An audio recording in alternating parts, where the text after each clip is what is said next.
नमस्कार दोस्तों, R O filter support में आपका स्वागत है। दोस्तों आज हम देखने वाले हैं कि अपना जो आर ओ वाटर प्यूरीफायर का प्योर वाटर होता है या फिर प्योर पानी होता है, तो उसका टेस्ट क्यों बिगड़ जाता है या फिर उसका टेस्ट अच्छा क्यों नहीं लगता है। तो दोस्तों इसके 4-5 रीज़न है, मैं आपको यही बताऊंगा और हर बार दोस्तों यही रीज़न होते हैं, इसमें कुछ अलग नहीं होता है। और दोस्तों इसकी रीज़न भी मैं बताऊँगा और उसको आपको करना क्या है, किस तरह से उसको ओके करना है, तो ये भी इस वीडियो में आज मैं बताऊँगा। तो दोस्तों सबसे पहले मैं आपको बताता हूँ कि आपने पानी का टेस्ट जो अपना इनपुट वाटर का जो सोर्स होता है या फिर टैप वाटर होता है, सेम उसी तरह से लगना। जो कि दोस्तों अपने घर का जो टैप वाटर होता है उसका जो टेस्ट होता है दोस्तों ना, तो वही का वही टेस्ट अपने आर ओ वाटर प्यूरीफायर का जो पानी है या फिर प्योर पानी है उसका टेस्ट क्यों लगता है।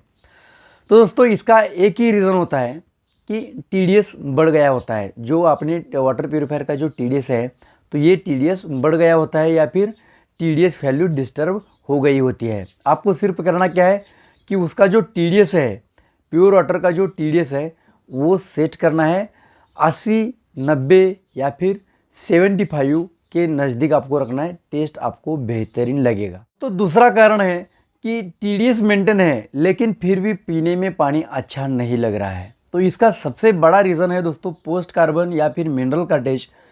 बहुत दिनों से आप वही यूज़ कर रहे हैं, मतलब 6000 लीटर के बाद भी या फिर 10,000 लीटर के बाद भी वही कार्टेज आप यूज़ कर रहे हैं या फिर 1 साल के बाद भी वही कार्टेज आप यूज़ कर रहे हैं।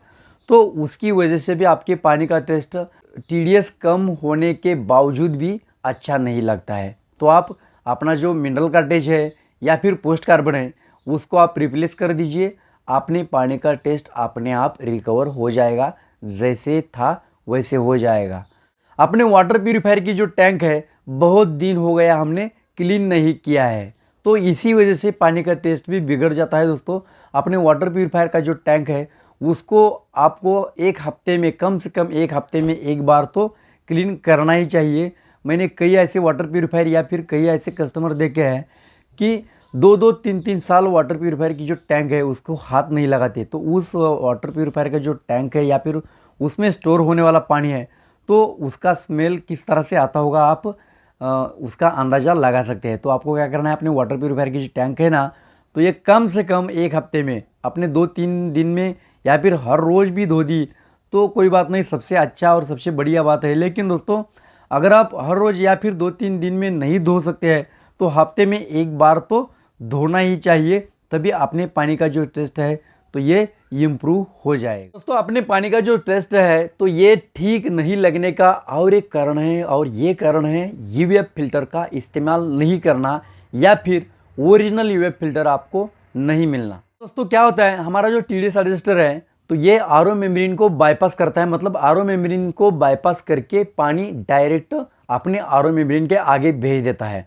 तो उसी समय हमें क्या करना पड़ता है, जो हमारा यूएफ मेम्ब्रेन है तो उसको आपको यूज़ करना है। और दोस्तों यूएफ के साथ साथ प्री कार्बन भी आपको देखना है कि उसकी जो वैलिडिटी है या फिर उसका यूज़ करने का जो क्या बोलते हैं हम, उसकी जो एक्सपायरी डेट है तो ये गुजर गई है या नहीं है, इसको आपको देखना है। और एक्सपायरी से पहले, जो एक्सपायरी डेट है उससे पहले आपको रिप्लेस कर देना है, ताकि अपने पानी का जो टेस्ट है तो ये बेहतरीन रह सके, इम्प्रूव हो सके। तो दोस्तों ये जो कुछ 3-4 कारण हैं तो उसी के कारण अपने पानी का टेस्ट है तो ये टेस्ट सही नहीं लगता है या फिर आपको पीने में अच्छा नहीं लगता है। आरओ मेम्ब्रेन का टेस्ट पर इतना ज़्यादा इम्पैक्ट नहीं पड़ता है। कभी कभार ही ऐसा होता है कि आरओ मेम्ब्रेन की वजह से अपने पानी का जो टेस्ट है तो ये टेस्ट अच्छा नहीं लग रहा है।